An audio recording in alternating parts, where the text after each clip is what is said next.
Assalamu alaikum masu sauraronmu. Barkanmu da wannan lokaci a cikin ci gaban karatun littafin mai suna Saifuddin na marubuciya Bili Giro wanda ni Maman Hanif nake karanto muku. Kar da ya manta danna mana subscribe da ƙararrawa don samun shirye-shiryenmu cikin sauƙi. Ya shiga ɗakin Umma ya same ta zaune riƙe da takardu a hannunta ita ma. Ya je ya zauna a hankali kusa da ita ya karɓi takardun yana dubawa. Duk takardun kadarori ne suma wanda ya mallaka a Umma Nusaiba Yusra har ma da Zara. Ya ba ta wani gidansa da ke GRA.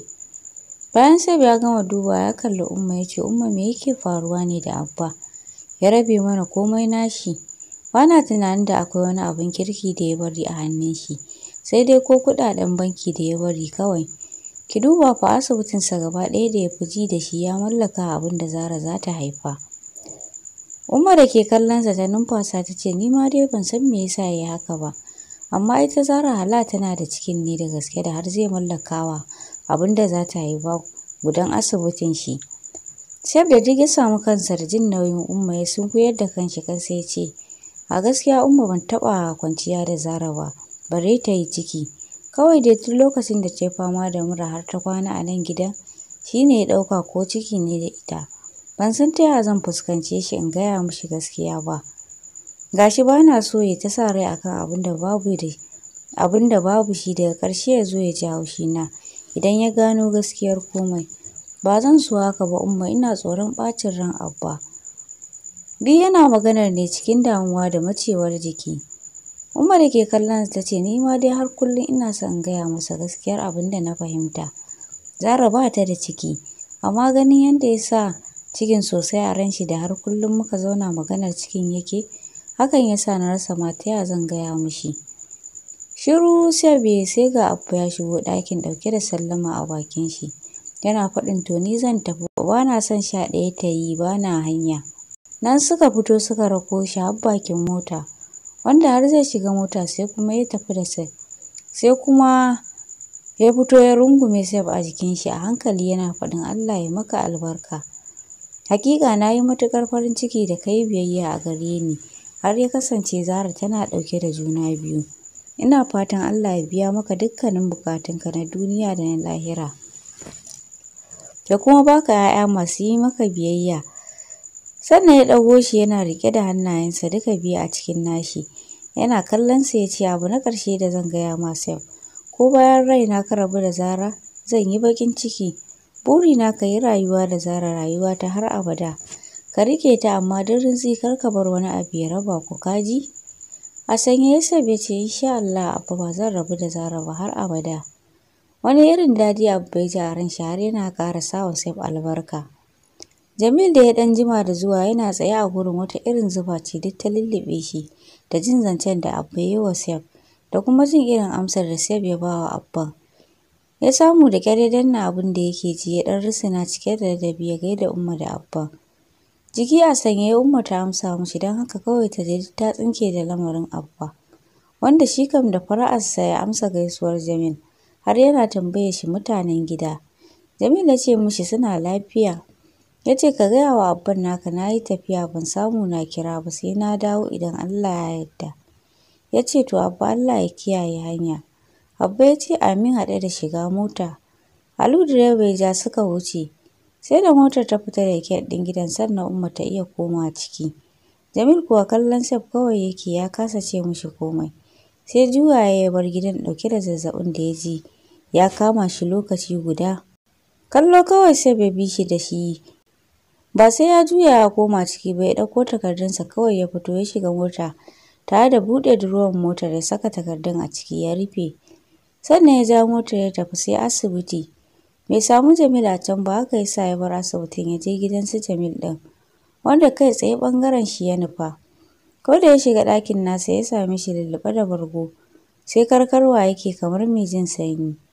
Da sauri Saib ya ƙarasa gurinsa ya yaye bargon yana faɗin. Me yake damunka Jamil?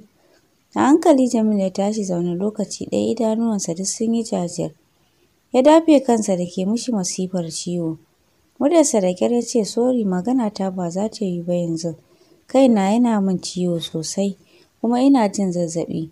Ko an jima ne idan na ji sauƙi zan same ka a gida mu tattauna maganar. A kan kilinik ɗinmu ne dama. Sab da ya fahimci dalilin zazzaɓin nasa ya shiru yana kallonsa. Can ya tashi ya ɗauko masa magani da ruwa ya bashi ya sha. Sannan ya taimaka mishi ya koma ya kwanta. Ya sa bargo ya rufa masa a jikinsa tare da faɗin Allah ya sawwaƙe.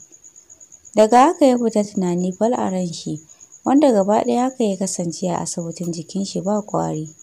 Sai bayan ya yi waya da Abba ne ya ji cewa sun sauka lafiya, sannan ya rage jin abin da yake ji. Da su Zara suka gama lakca ya je ya ɗauko da suka dawo gida. Ko da ta yi wanka ta shirya ta fito za ta je kicin ta samu Sef shi ma ya yi wanka. Sanye cikin ƙananan kaya na shan iska yana kwance rigingine kan doguwar kujera three-seater. Idanuwansa a lumshe kamar mai yin bacci. Ya kara ɗaya hannun nasa a goshinsa sannan ya ɗora ɗaya ƙafarsa kan ɗaya. Ta kalle shi kawai ta wuce zuwa kicin, wacce har ta gama girkin abin da za ta girka. Ta fito still yana nan yanda ta bar shi. Hakan ya sa ta ƙarasa a hankali inda yake ta ajiye plate ɗin abincin kan kafet, ita ma ta zauna a kan kafet ɗin. Ta jingina gefen jikinta a jikin kujerar da yake kwance. Sannan ta kama hannun shi a hankali da ke ajiye kan cikin shi.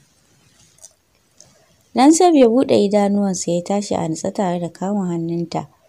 Ya zaunar da ita a kusa da shi yana kallonta da kulawa. Muryar shi a hankali ya ce, ya aka yi ne Zara? Zara da ke kallonsa muryarta can ƙasa a hankali ta ce ba komai. Kawai na ga tun lokacin da na fito zan je kicin na ganka a kwance. Har na je na kammala abin da nake na fito baka tashi ba. Ba ka jin daɗi ne? Girgiza mata kai kawai ya alamar a lafiyar shi ƙalau. Ta zuba mishi ido ta yi shiru tana kallon shi saboda a lokacin da ta kama hannunsa ta ji jikin nashi da zafi kamar baya jin daɗi. Sai kuwa da shi kansa bai san abin da ke damun shi ba. Ya kalli abincin da ta ajiye kan kafet sannan ya maida duban shi gare ta. Ya ce da yawa kika yi abincin in zauna mu ci, yunwa nake ji. Gyaɗa masa kai tai sannan ta ce da akwai wani a kicin na zuba a kula. Nan sai bai zame daga kan kujerar ya zauna kan kafet tare da lankwashe kafafuwa yana kallon abincin. Jollof rice ce da ta ji kayan lambu da ƙoda ta yi kyau sosai. Sai ƙamshi ke tashi. Dan Zara duk rayuwar ƙauye ta yi amma a gidansu lafiyayyen girki suke. Saboda duk wata Umma sai ta aika musu kayan abinci da ma duk wani abin da za su buƙata. Wacce tunda suka yi aure da Abba shi ne ke ba ta isasshen kuɗin da za ta samu ta yi wa 'yan uwanta hidima. Sab bai ci abincin ba sai kallonsa yake ta yi cike da sha'awa. Har sai da Zara ta je kicin ta ɗauko wani spoon ɗin abincin. Abincin da ta ce ta zuba a kula ta kawo ta ajiye. Dan wanda ke cikin plate ɗin na mutum ɗaya ne ba zai ishe su ba. Bayan ta ɗauko musu ruwa da lemu a fridge sannan ta zauna suka hau cin abincin. 8:30 tuni Zara ta yi sallar isha'i har ta tuɓe tana ɗaure da tawul za ta shiga wanka. Sai ga Sab ya shigo ɗakin ɗauke da sallama a bakin shi. Fasa shiga ban ɗakin ta juyo haɗe da amsa mishi sallama. Tana mai kallon takardun da ke hannunsa har ya ƙaraso gurinta. Ya kama hannunta ya tafi da ita kan sofa suka zauna. Ya ba ta takardun yana kallon ta a nutse. Ya ce takardun asibitin Abba ne da ya mallaka abin da za ki haifa. Da sauri Zara ta kalle shi muryarta na rawa ta ce ba dai wannan haɗaɗɗen asibitin da ka je da ni yau ba. Cikin limshe ido ya gyaɗa mata kai alamar i. Da sauri ta girgiza kanta kwalla ta wa idan ta ce a'a. Dan Allah ka je ka gaya Abba gaskiya. Kar mu bar shi yana tunanin abin da ba shi ba ne. Bayan kuma rabuwa za mu yi kaga ya zama cutuwa. Sab da ke kallon ta hankali ya kama kumatunta yana kallon ta muryarsa a nutse. Ya ce Zara still kina nufin kina kan bakarki ta mu rabu? Ba kya so mu faranta mishi tunaninsa ya zamo gaskiya? Shiru Zara ta tana kallon sosai tana son su faranta wa Abba. Amma ba ta jin za ta iya rayuwa da Sab. Dan ta tabbata baƙin ciki ne kawai zai kashe ta kan 'yan matan da yake kawowa. Da ta rasa me yasa yanzu abin ke bakanta mata rai sosai. Ba kamar farko ba da ko kaɗan abin bai dame ta ba. Nan ta kauda fuskar ta gefe tare da share hawayen da suka gangaro kan fuskar ta. Sai bai jiyo da fuskar ta yana kallon ta. Idanuwansa kamar za su ciko da ƙwalla ya ce, kar ki ce a'a Zara, ki yi tunani kin ji. Daga haka ya tashi ya bar ta riƙe da takardu a hannunta. Tana riƙe da su ta tayi jiki a sanye ta je kan bedside drawer. Ta ɗauki wayarta ta kira Umma. Umma na ɗaga wayar cikin muryar kuka Zara ta ce, Inna, kin ji abin da Baffa ya yi? Na ji Zara, bayan wannan ma har wani gidansa da ke GRA ya baki kyauta. Sai ki kira shi ki mishi godiya. Buɗe ido Zara ta haɗa da dafe kirjinta ta ce, na shiga uku. Ya bani gida Inna. Sai kuma cikin sauri ta girgiza kanta ce, a'a Inna, a mayar masa. Wallahi ban cancanta ba, kuma ni ba ni da wani ciki da yake tunani. Ki gaya masa don Allah Inna, kar a cutar da shi akan tunanin abin da ba haka ba ne. Duk tana maganar ne kamar wacce ta ruɗe. Umma ta yi shiru can ta ce, na ji zan gaya masa, amma ki kira shi ki mishi godiya. To, Zara ta faɗa jikinta duk a sanyaye. Wacce bayan sun tsinke wayar ta yi shiru cike da tunani fal a ranta. Har washe gari duk jikin nata babu ƙwari, komai a sanyaye take yin shi. Tana tafa cikin mota Saif zai kai ta school. Sai yake yana kallon ta, can ya riƙo hannunta ya kalle ta a nutse. Ya ce, kin kira Abba kin mishi godiya? Gyaɗa masa kai ta alamar sannan muryarta a hankali ta ce, yaushe zai dawo? Cikin kafe ta da ido Saif ya ce, gobe zai dawo. Kina son za mu je mu gaya masa gaskiya ne idan ya dawo? A hankali ta girgiza masa kai sannan ta ce, na tambaye ka ne kawai. Dan ya sauke numfashi yana kallon ta kamar mai son cewa wani abu. Sai kuma ya shiru ya maida hankalinsa gun tuƙin da yake. Bayan ya sauke ta a makaranta ya dawo wajen karfe 10 ya tafi gidansu Jamil ya dubo shi sannan ya wuce asibiti cike da tunani a ran shi. Dan ba wasa ba zazzabi Jamil ke yi, wanda shi yanzu kan ba abin da ya fi so irin ya faranta a rai. Bai san ya zai yi da alƙawarin Jamil da ke kan shi ba. Gashi ƙwarai ya san dalilin zazzabin nashi. Kamar da jiya haka ya kasance a asibiti ba wani abin kirki da iya yi. Har lokacin ɗauko Zara ya tafi makarantar su. Ya fito daga motar kenan ya ganta da saurinta ta zo jikinsa ta faɗa ta saki kuka a hankali. Take damuwa ta bayyana a fuskar shi, ya ɗago ta yana faɗin, Zara lafiya? Me ya faru? Bata iya ce masa komai ba, kama hannunsa tai suka tafi har inda aka kafe musu CA ta nuna masa kwas ɗin mugun malamin nan ne aka liƙa musu. San bata ci wani abin kirki ba. Saboda ta nuna ya sauke numfashi sannan ya ce, kar ki damu. Idan kika dage a exam insha Allah za ki yi fasin kin ji? Zara da ke kallon sa a sanye ta ce, amma da ƙyar ko? Ya ce, a insha Allah ba za ki faɗi ba. Za ki wuce. Ta ce, ni ba wucewa kaɗai nake so na yi ba. So nake na ci abin ƙwarai, yanzu a ce duk yanda na sha wahala a karatun 12 kawai na ci. Amma wallahi sai kuma ta shiru tana tuna lokacin ne fa wannan abun kunyar ya same ta. Kwata-kwata a lokacin haka take jin kanta ba lalle ba ne ko ta rubuta abin kirki a test ɗin. Sai da ke kallon ta a hankali ya janyo ta jikinsa ya ce, amma me? Ai tun da kwas ɗin naku microbiology ne, ba ki da matsala, ina tare da ke. Tare ma za mu yi karatun exam na nuna miki komai yanda za ki ji sauƙin karatu kin ji? Ko kina so mu je mu samu malamin ne mishi magana? Da sauri ta ce, a'a ba na so, na fi so na ci da kaina, haɗe da taimakon Ubangiji. Murmushi Sabi ya tare da lakato hancinta ya ce, good girl, kin san me kike yi kenan? Zara ta sakar mishi murmushi ya kama hannunta suka wuce. Mutanen gurin masu duba CA su ma sai kallon suke. Ko ba a faɗa ba sun san miji da mata ne. Ko don yanayin soyayya su kaɗai da su ba su san ma suna yi ba. Ko da suka isa gurin da Sabi ya ajiye motarsa, suka samu wani ya faka motar shi kenan ya fito zai wuce.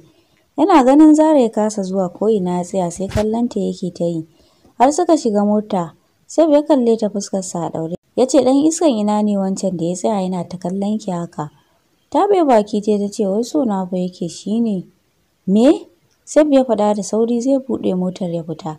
Zara ce saurin riƙe shi ta ce, ba student ba ne, malami ne fa. Rai a ɓata cikin ɗaga murya ya ce, ko uban malami ne fa, sai na koya mishi hankali ɗan iska, shi bai san matar aure ba ce ke? Dan ya fusge hannunsa daga riƙon da Zara ta yi mishi ya buɗe murfin motar. Zara ta kuma riƙo shi tana faɗin ka tsaya mana ka saurare ni. Tun na gaya masa cewa ni matar aure ce, kuma tun daga ranar bai sake min magana ba. To akan uban me zai tsaya yana kallon ki bayan kin gaya mishi haka? Ta ce ni ma ban sani ba amma don Allah kar ka ce masa komai. Malamin yana da kirki sosai. Wani irin kallo ya mata bai ce komai ba dai sai rufe motar da ya yi da ƙarfi. Ya ja motar a fusace tare da baɗawa malamin ƙura suka wuce. Zara kam sai kallonsa take ta yi tana mamakin me yasa ransa ya ɓaci da yawa haka. Sai da ke ta faman sharara gudu da mota ya kalle ta. Fuskarsa a ɗaure ya ce kallon fa. Ta kalle shi kawai sannan a hankali ta kauda fuskar ta gefe. Har suka isa gida bata sake kallon shi ba. Haka shi ma don duk haushinta yake ji. Suna shiga ciki kowannensu ya nufi ɗakinsa. To masu sauraro, a nan zan dakata sai ku biyo mu a lokaci na gaba insha Allah. Ni ce taku kamar kullum Maman Halim nake cewa a yi saurare lafiya.